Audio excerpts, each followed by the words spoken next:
This virtual festival has been organized by Youth Celebrate Diversity, and the festival is proudly sponsored by Boeing. Okay, hello everyone. Apologies for our tech issues, but we will now be jumping into our panel. This next panel is going to be talking about the school to prison pipeline, and I'm joined by our special guest and one of my segment production teammates. So my name is Jaden Edeyemi, pronoun she, her, hers. I am a senior from Highland High School, and I will pass it on to Rediet. Hi, I'm Rediet. I'm a junior in Aurora, Colorado. And yeah. And Rhea, would you like to introduce yourself?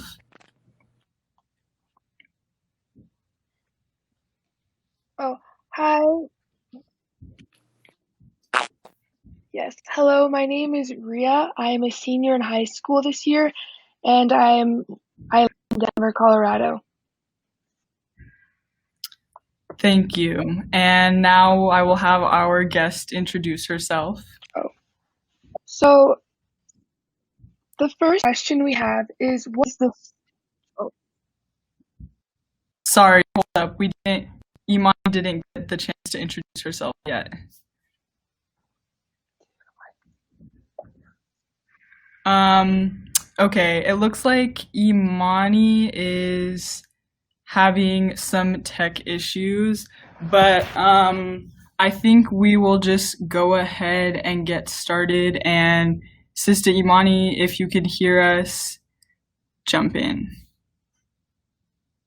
Okay, we lost Rhea and Imani, but I think we will just go ahead and start. The first thing that we wanted to talk about today is what is the school to prison pipeline. And I've personally done a lot of work in restorative justice in this area. And so the school to prison pipeline kind of happens when youth, especially youth of color, are pushed into the system, pushed into the prison system, right? But through school. So that's kind of where it starts. A lot of it has to do with police presence in schools and kids not having resources, not feeling like they have somewhere to go. And I see Imani's jumped back on. Can you hear us?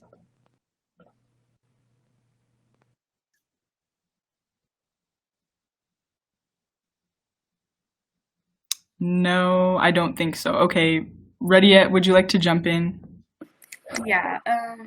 So for me, honestly, I feel like I always knew it through my life experience, but I never knew the definition of it.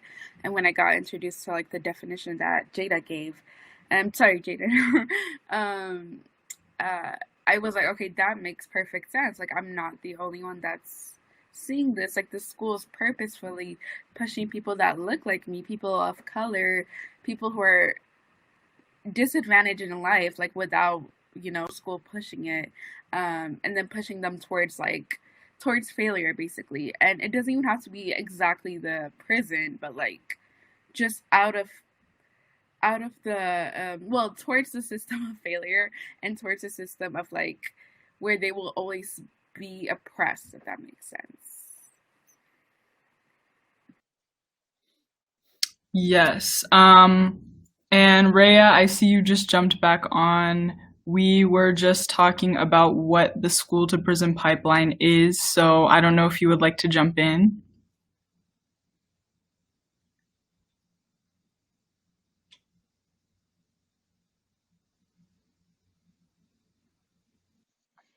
I don't know what is already said, but my understanding of the school to prison pipeline is it's kind of the way that schools are perpetuating stereotypes and kind of leading kids in a certain path that they will go to prison, and they help facilitate that.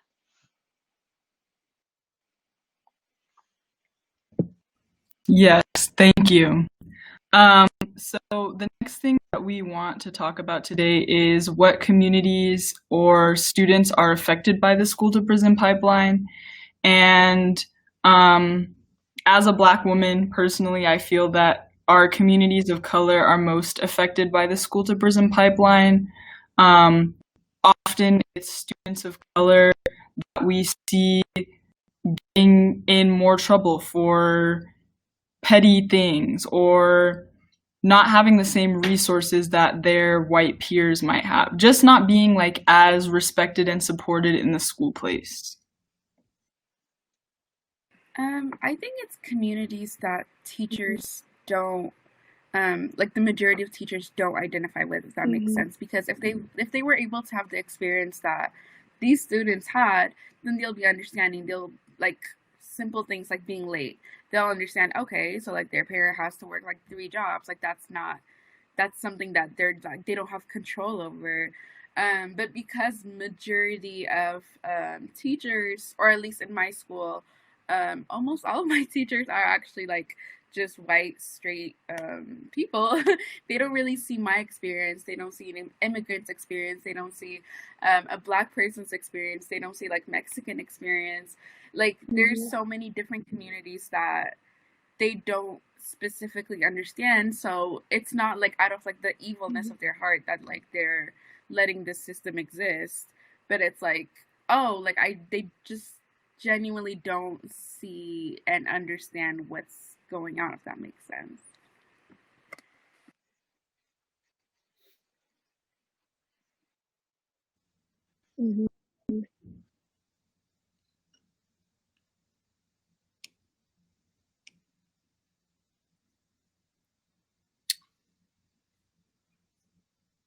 Okay, so how do schools perpetuate the pipeline? How is this being played out in our schools?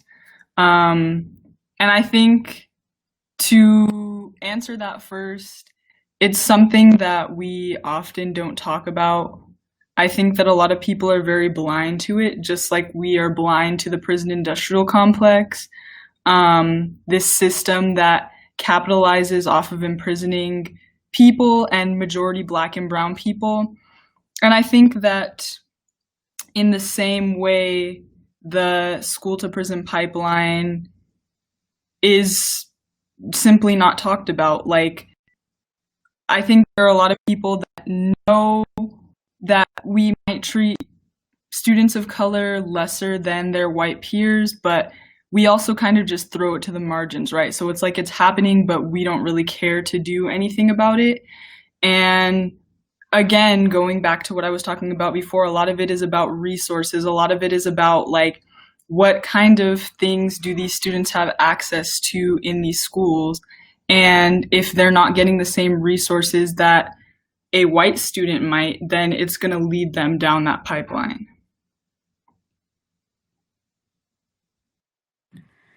Yeah, definitely. I think, I said before, I think like the miseducation and the lack of understanding of the different types of communities these students come from, but also punishing students for things that like they don't have control over.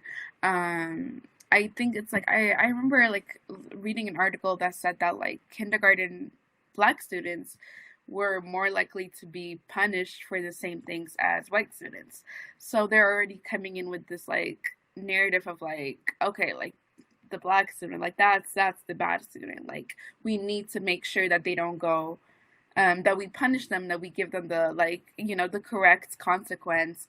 And I feel like that throws them in like in a series of like consequence on consequence for things that either like are like extremely little and like doesn't even matter, or like that they don't have control over. So just the education, I think, yeah. Yes, agreed. And Rediet, I would like to ask you to share a little bit about your own experience in school. What has that been like for you? For me, so I came to America when I was 7, about that age, and like immediately, like I did not understand what was going on. I didn't understand like the social norms, and yeah, I remember like in second grade, I think, like one of my first days of school, I was trying to get the teacher's attention, but I didn't know English. So she put me in timeout. And I feel like that was just like a perfect example of like, what was to come.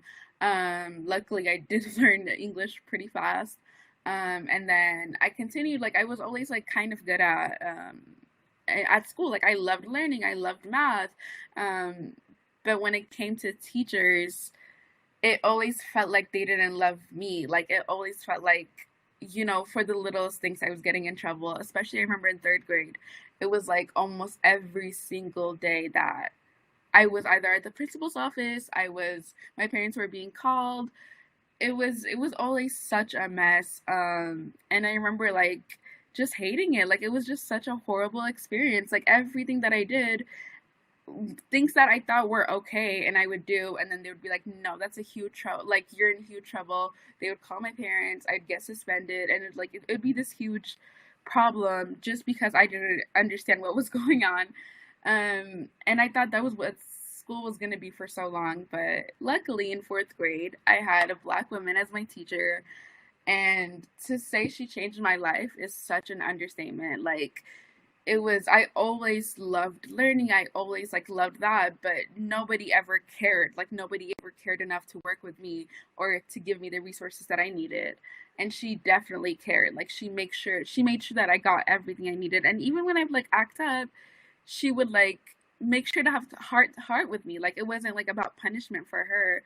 It was about giving me all the tools I needed to succeed. And I feel like forever in my life, I think that completely changed me. That I know now I can do what I want. Like I'm good at school. I'm smart, and you're not gonna tell me otherwise. So yeah, I think that's been my experience. Yeah, thank you for sharing. And I hear you. I think that um, it's definitely about like representation. I think for me, I've been fortunate enough to feel like I've had supportive people, like I've had a supportive family, and um, overall, I feel like generally I've had like people who have supported me in my school experience. But I think that also have not felt represented at all. I think like growing up, um, I was affected a lot by like anti-blackness, which is ingrained in my opinion, ingrained in every aspect of society, but it also is kind of like internalized um, until we can decolonize, until we can remove ourselves from that mindset. I think you kind of get stuck a little bit. And so through all of my school years, I can remember having like one black teacher. And I think for a lot of other students, like having representation, having somebody that looks like them, that can encourage them and push them to do great things, I think that that's really important. And a lot of times as students of color, we're missing that. And I feel like that's one of the biggest things that pushes people into that pipeline, is not feeling represented, not feeling respected, not feeling like they are being recognized or their history or their people are being recognized.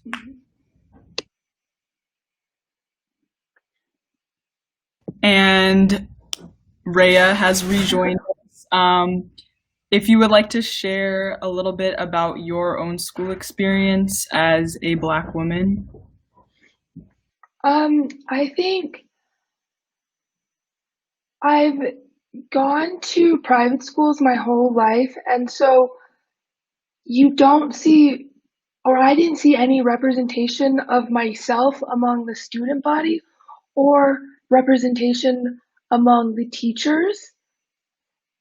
And so I think that makes it hard, because you want to see people that look like you. You want to see people who are having a similar experience as you. And so not having that, it's very hard. And I think when issues of racism arise in those settings, schools have a harder time of like taking control of that. And I think that's why you need educators who are people of color. Agreed. Thank you. So have you guys had any specific experiences in school that have made you feel criminalized?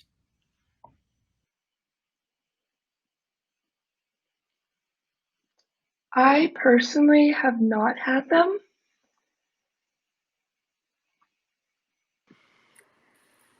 I think honestly, like I can think of like a million like experiences that I had of like, whoa, like okay, this is okay, I get it now. Like this is what you think of me and this is who I am. But I feel like the most recent one was like in freshman year. I'm in general when it comes to school like always an overachiever. Like I always love like having perfect A's and stuff. And I always strived for like perfection when it came to my work.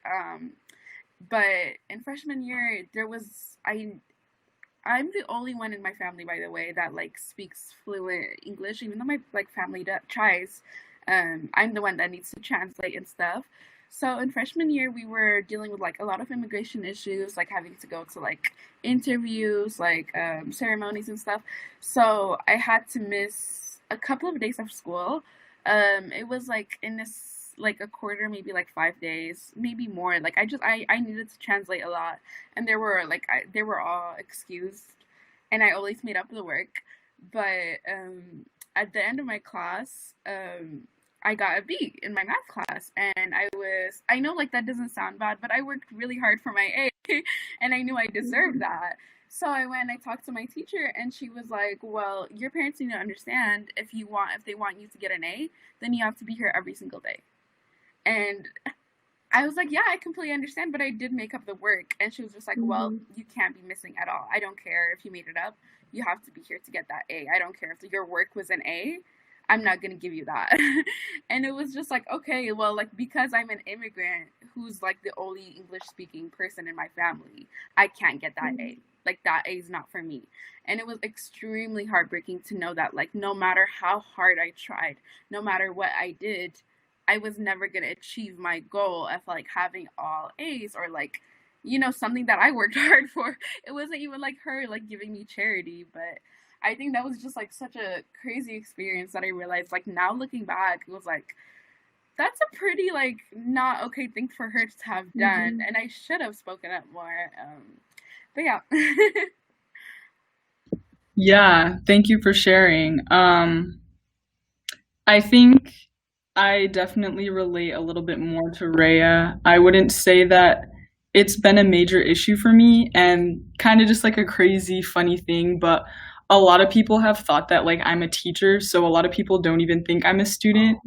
But I do see how school police and security has impacted like other people that I know, other friends that I know, Black friends, friends of color.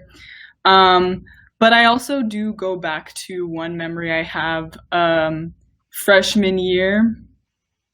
And this was when I had reported something that I saw or something that I heard. Somebody had a gun, nobody was reporting it. I wasn't sure. I just want to make sure everybody's cool, everybody's safe. And, of course, as students, we fear violence with a lot of things that are going on in our world and a lot of things that have happened. So I reported it. In my email, I specifically asked that my name be kept anonymous. I told the principal that very clearly, like, keep my name anonymous. People don't need to know that it was me that reported it. And so I go to school, and the next day, we're in the library for one of my classes, and 2 security guards come in and are like, "You need to come with us." They walk me out like I'm being arrested with everybody there watching. So people are kind of like, dang, like, what's going on? And so they came to get me, to talk to me, to like question me about what was going on, what I had heard, what I had reported. And then after that, everybody knew. So I was kind of like, dang, like, y'all didn't respect my wishes to remain anonymous. And I think like this is the thing, is that as students of color, like we're just so disrespected so often. And I'm so like tired of it, because we deserve respect. We deserve to be heard and listened to. And I think like I relate to you, Rediet, that sometimes we're not always going to say how we feel. We don't always feel comfortable saying how we feel. And I think the biggest thing is that like our schools just need to create spaces where we feel safe. I don't always feel safe at school with the identity that I have, you know? So I think it's just about like safety and respect. And I don't always feel that for myself, and I don't always see that for my peers of color.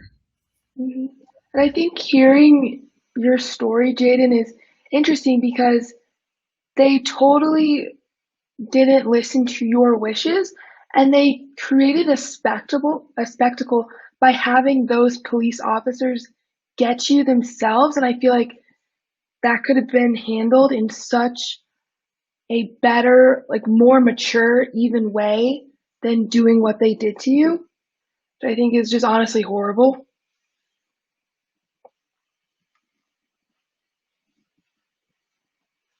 Yeah, and thank you.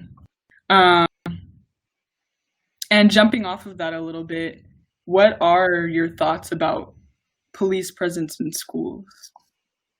I think it's used as an intimidation tactic. I know that like the world that we're in, schools aren't the safest place because of gun violence, and you do need protection for that, and I think that's important. But the way schools go about it and some of the measures that they take, I don't think is fair. You know, police officers aren't meant to be the sole disciplinary people in a school. There should be steps taken before police officers get involved. You should be talking to teachers and principals before that.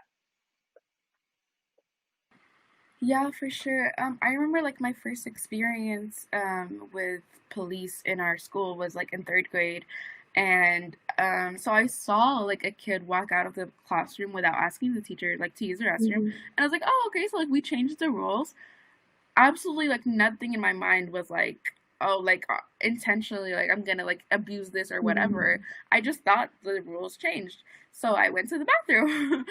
And when I came back, the teacher was calling, like police was looking for me and stuff. And I was so terrified. At that point, like I didn't even have my documentation. So like I was like, it was honestly super scary for me that because I went to the bathroom, there's a police like, you know, like taking me, escorting me out of the classroom at third grade.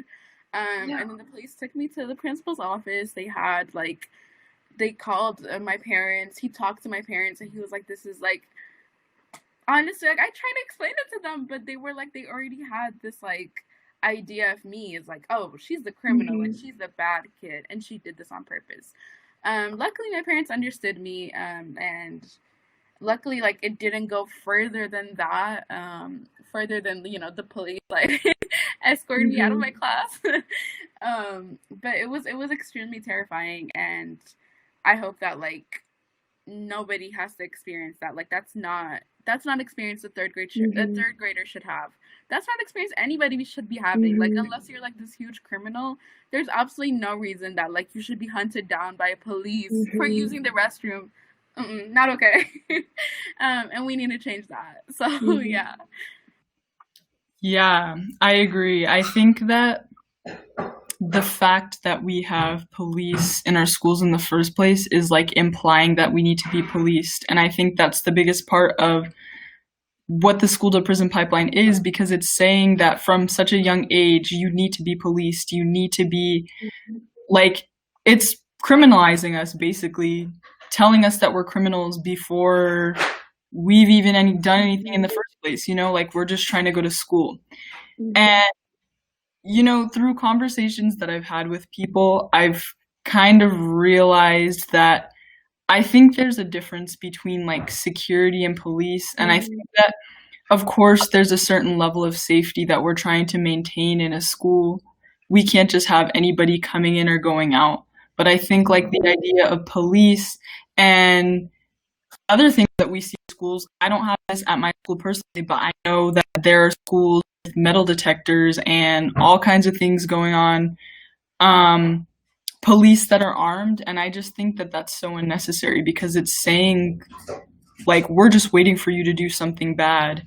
And again, it creates that fear. It doesn't make us feel safe. It doesn't make us feel like we're going to a place where we can be accepted and, you know, uplifted, because it's about education. You want to be uplifted in an educational environment.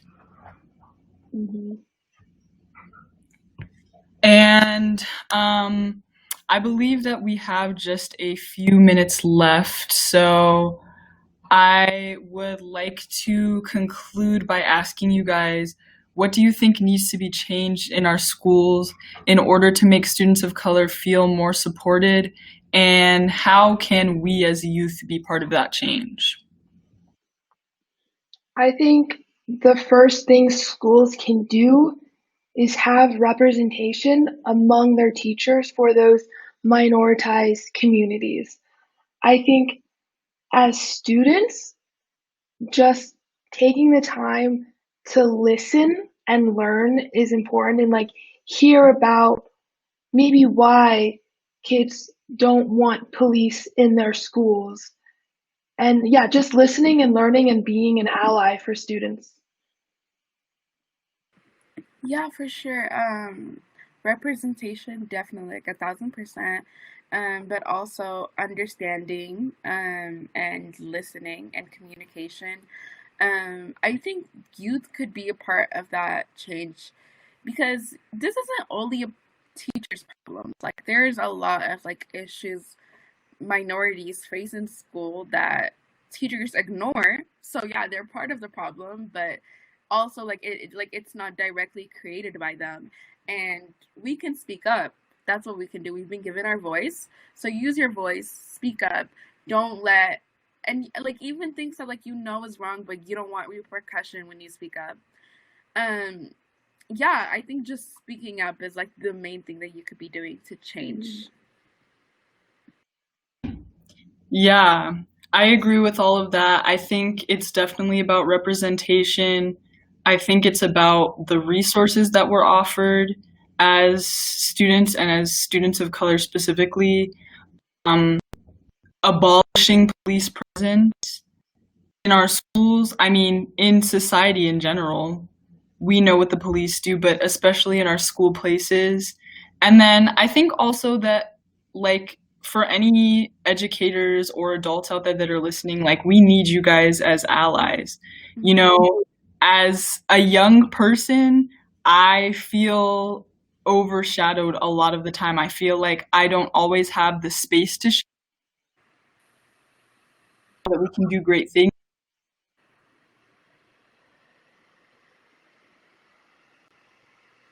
Places allow us to speak and get what needs to be done.